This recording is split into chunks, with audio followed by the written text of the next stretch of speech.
think the next move for us is to really progress the work on the master plan for Wanaka Airport and closely engage with other key stakeholders who are leading some key long-term planning initiatives, in particular the local council, to make sure that as we continue to look at the noise plan change proposal, that we refine it and we continue to think about and reflect on the feedback from the public consultation, but also the findings and the outputs from those key initiatives that are taking place right now.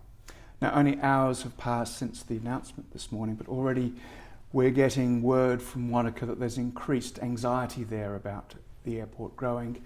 If there is big pushback, will you accept that, or do you think you need to find some sort of balance and achieve airport growth in Wanaka almost in spite of opposition?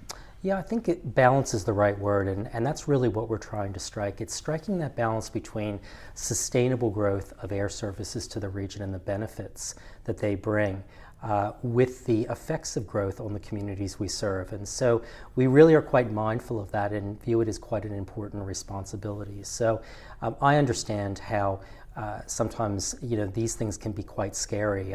You've seen how the public consultation on noise has turned into a broader discussion around regional growth.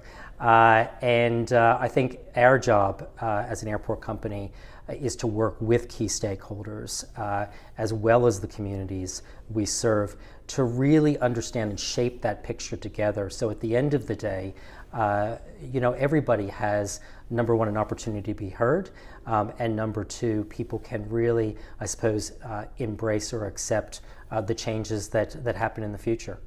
If the opposition now in Wanaka is so strong, is there a regional answer? Can you do deals with Dunedin and Invercargill?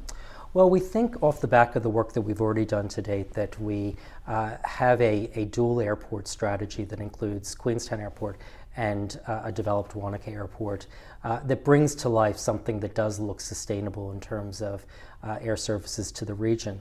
But I don't think that's the end of the story. I think it's an important part, but I don't think it's the end.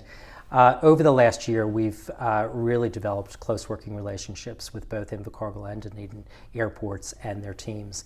That will continue. We have some pretty great relationships with the folks at both of those airports.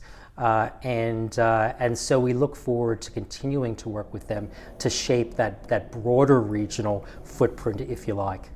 Now, Air New Zealand are normally pretty quiet and pretty diplomatic, but there's been some fairly strong statements which indicate they don't want growth in Queenstown or Wanaka and want to build a central Otago airport.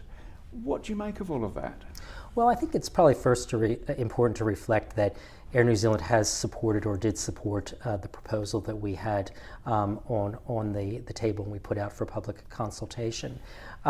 Beyond that, I think it's important to ensure that there is that sustainable platform for growth for air services to the region, and I think for any of our airlines customers, all of whom have growth aspirations, that's an important factor. And so we will, as we have been for the last 18 months or so, and going forward, work closely with them to ensure that their goals, their dreams are achieved as well. But keeping that, again, coming back to that word balance, balancing that with the other key stakeholder groups that we have to take into account, and that includes the communities we serve.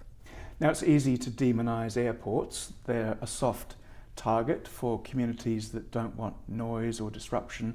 Jim Bolt this morning has said that he thinks tourism is changing away from being a numbers game. Can your business model accommodate that? A new, soft, socially aware airport, is such a thing possible? Well, I think it is. One of the things that we launched last year was our sustainability program, which looks at the triple bottom line, and we take that really seriously because beyond the economic, there are the environmental and social elements that go with, I think, being a good business in today's world. Another piece of it, I think, is really understanding your customers and how their behavior's changing, how their needs and their desires are changing.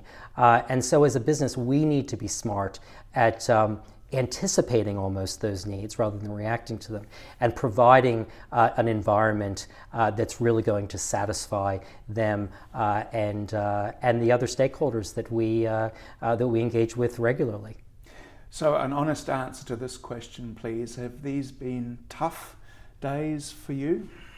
Listen, I think they've been insightful days. And I think whenever you go and you put yourself out and you put something out there on the table, you need to be able to be resilient enough to accept the positive feedback and the negative feedback. And so from our perspective, resilience is really important, but probably more so than resilience, it's around reflecting, listening, and shaping.